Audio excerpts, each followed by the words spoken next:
بسم اللہ الرحمن الرحیم۔ خواتین حضرات، مظہر گلباز ایک نئے ولاگ کے ساتھ حاضر ہے۔ آج اڈیالہ جیل میں صحافیوں کے ساتھ P T I chairman Imran Khan نے بات چیت کی۔ انہوں نے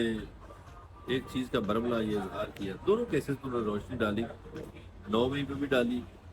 اور 26 نومبر میں اس کو جو سانحہ ہوا اس پر۔ 9 مئی کے سلسلے میں تو انہوں نے صاف اور واضح کہا کہ دیکھیے اس کی پلاننگ پہلے سے ہوئی، ہمارے پاس بھی کوئی اطلاعات اسی طرح کی تھی، مبینہ طور پر یہ پتہ چلا تھا کہ یہ 6 مارچ کو پلاننگ ہوئی تھی، مگر آج بانی چیئرمین پی ٹی آئی نے یہ اظہار کر دیا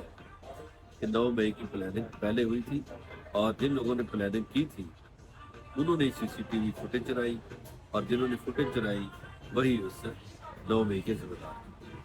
9 مئی پہ آپ کو پتا پہلے بھی وہ خیالات کا اظہار کر چکے ہیں اور انہوں نے کہا کہ 9 مئی کو ہمارے 25 کارکن شہید ہوئے، ان کا کیا بنا؟ ہمارے کارکن شہید بھی ہوئے، مقدمات بھی ہم پر بنے۔ اور 9 مئی کے سلسلے میں دیکھیے ایک بڑی صاف اور واضح بات ہے کہ جو لوگ پریس کانفرنس کریں ان کا جرم دھل جاتا ہے، وہ مجرم سے پاک صاف ہو جاتے ہیں، اور جو لوگ پی ٹی آئی نہیں چھوڑتے ان کے گھر بار بھی توڑے جاتے ہیں، ان کے بچوں پر بھی ظلم ہوتا ہے، ان کی خواتین پر بھی ظلم ہوتا ہے اور ان بیچاروں کو مشکل راستوں سے گزرنا پڑتا ہے، جیلوں سے بھی گزرنا پڑتا ہے، بلکہ ان کے والدین بھی جیلوں میں ہیں، وہ خود بھی جیل میں ہیں اور طرح طرح کے ظلم و زیادتیوں کا نشانہ انہیں بنایا جاتا ہے۔ تو 9 مئی کے سلسلے میں اسی لیے عمران خان ایک مطالبہ کرتے رہے کہ جوڈیشل کمیشن بنایا جائے، کیونکہ وہ سمجھتے ہیں کہ جوڈیشل کمیشن اگر بن جائے تو دودھ کا دودھ اور پانی کا پانی صاف ہو جائے گا، اور جو کچھ ہوا 9 مئی کو یا اس سے پہلے جو پلاننگ ہوئی وہ واضح ہو جائے گی۔ اب آپ 9 مئی کے جو واقعات ہیں، واقعات تو ہوئے، لیکن جو انٹیلیجنس ایجنسیاں ہیں، خاص طور پر جو سول سوسائٹی میں موو کرتی ہیں، جیسے آئی بی ہے اور اسپیشل برانچ ہے پولیس کی، تو یہ 2 ایجنسیاں کہاں سوئی ہوئی تھیں؟ اسپیشل برانچ کا تو یہی کام ہے کہ سوسائٹی میں جو گڑبڑ ہو وہ بیان کرنی ہے، انہوں نے پہلے سے اطلاع دینی ہے، آئی بی نے بھی دینی ہے، تو یہ پہلے سے اطلاع نہیں دے سکے، اس کا مطلب یہ ایک انٹیلیجنس فیلئر بھی تھا، پھر پولیس کا فیلئر بھی تھا، پھر اس وقت جو حکومت تھی وہ سوئی رہی، اور آپ کو پتا اس وقت جن لوگوں کی حکومت تھی انہوں نے ہی ایک اور ادارے سپریم کورٹ آف پاکستان پر حملہ کیا تھا۔ اور اگر ہمارے فوجی بھائیوں کو یاد ہو تو یہ انہی لوگوں کی حکومت تھی جنہوں نے 99 میں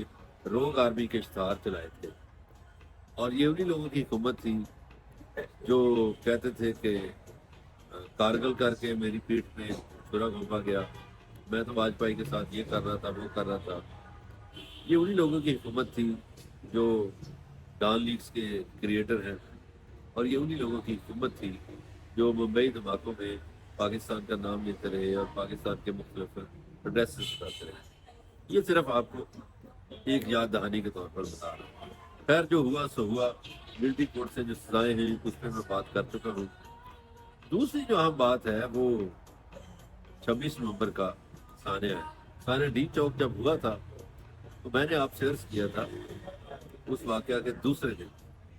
کہ دیکھیے 3 سے 4 ہزار افراد مسنگ ہیں، تو جب میں نے تحقیق کی تو پتہ چلا کہ گرفتاریاں جو ہوئی ہیں بڑے پیمانے پر وہ سب ملا کر 950 افراد گرفتار ہوئے، تو باقی میں نے سوچا یہ 2.5-3 ہزار کدھر گئے؟ اب آہستہ آہستہ اس کی پرتیں کھل رہی ہیں۔ مطیع اللہ جان نے جب لاشوں تک رسائی حاصل کرنے کی کوشش کی، انہیں اٹھا لیا گیا، پھر غیر ملکی میڈیا جو ہے اس نے بہت کچھ بتایا، پھر آپ کو پتہ ہے کہ اس کی فوٹیج کہیں نہ کہیں تو بنی ہوئی ہے اور کئی لوگوں کے پاس ثبوت بھی ہوئے۔ اب محیط پیرزادہ نے ایک دعویٰ کیا کہ انہیں ان کے جو سورسز ہیں ملٹری کے اندر، انہوں نے بتایا کہ پتہ نہیں 105 لاشیں تیر ہوا کی طرف لے جائی گئی اور وہاں کیمیکل لگا دیا گیا۔ لیکن میں سمجھتا ہوں کہ میں نے ایک بات کی تھی کہ میٹرو کا جو ٹریک ہے وہ یوز کیا گیا تھا اور 4 ٹرک جو ہے اس میں کچھ لاشیں تھیں اور غائب کر دی گئی تھی۔ اب پولیس اس سے کیوں مکر رہی ہے، حکومت اس سے کیوں مکر رہی ہے؟ اس واقعہ کے اگلے ہی دن وزیر اعظم جو ہے شہباز شریف، انہوں نے یہ کیوں کہا کہ سپہ سالار نے بڑی مدد کی ہے، سپہ سالار نے یہ کیا وہ کیا،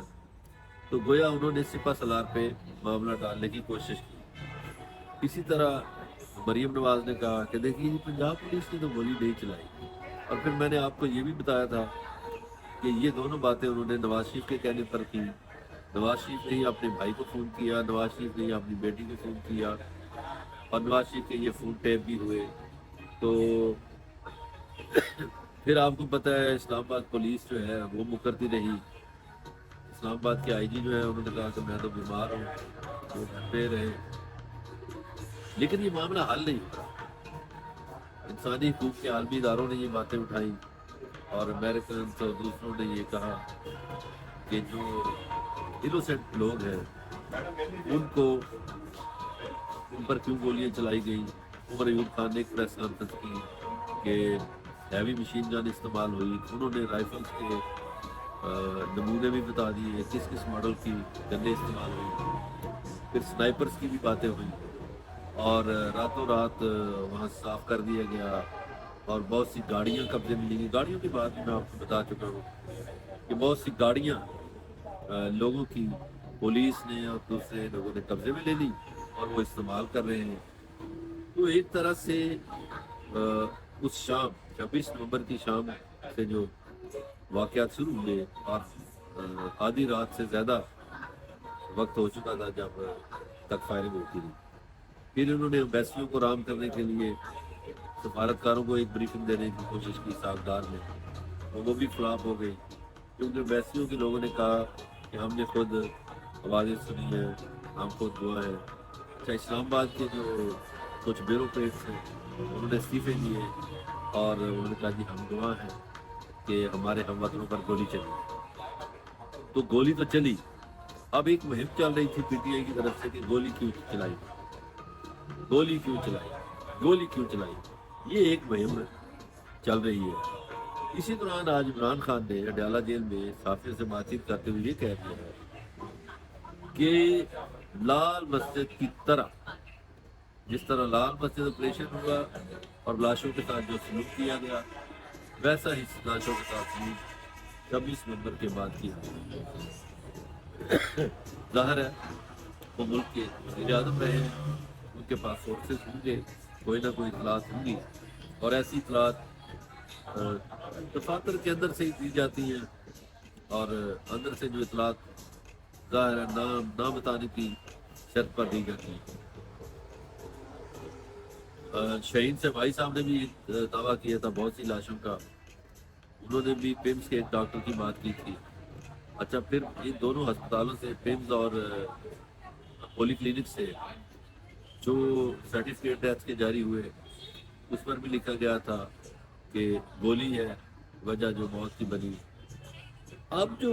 وہاں زخمی ہوئے تھے لوگ ان کی بھی شہادتیں ہوئی، تو ان زخمیوں نے خود گواہیاں دی ہوئی ہیں۔ یہ ملک ادریس نرنال جو ہیں جن کا تعلق اٹک سے ہے، انہوں نے بھی یہ گواہی دی ہے، ان کی بھی شہادت ہوئی ہے، اور شہدا کی بھی۔ تو یہ معاملہ میرے سامنے ختم نہیں ہو رہا، یہ معاملہ چلے گا۔ ڈی چوک کا جو سانحہ ہے وہ اس پہ مٹی نہیں ڈالی جا سکتی، وہ چلے گا، اور ڈی چوک میں جن لوگوں نے بھی قتل کا حکم دیا، جو لوگ بھی گولی چلانے میں ملوث تھے، انہیں وقت کا جو حساب ہے وہ ضرور دینا پڑے گا، اور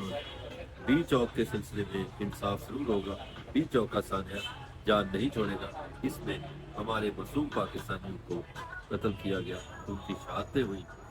اور ان شہیدوں کو اس سیاسی پارٹی پی ٹی آئی کے جھنڈے میں دفن کیا گیا۔ تو ظاہر ہے شہید کا خون تو رائے گا نہیں جائے گا، شہید زندہ ہوتا ہے اور خون ہمیشہ بولتا ہے۔ تو اس کا حساب ضرور ہوگا۔ حکومت میں بیٹھے ہوئے وہ لوگ جنہوں نے یہ حکم دیا، جو دھمکیاں دے رہے تھے کہ 5 منٹ میں صاف کر دیں گے، 6 منٹ میں کر دیں گے، ان سب لوگوں کو ایک نہ ایک دن حساب دینا پڑے گا، اور وہ حساب بہت جلد ہونے والا ہے۔ پاکستان زندہ باد۔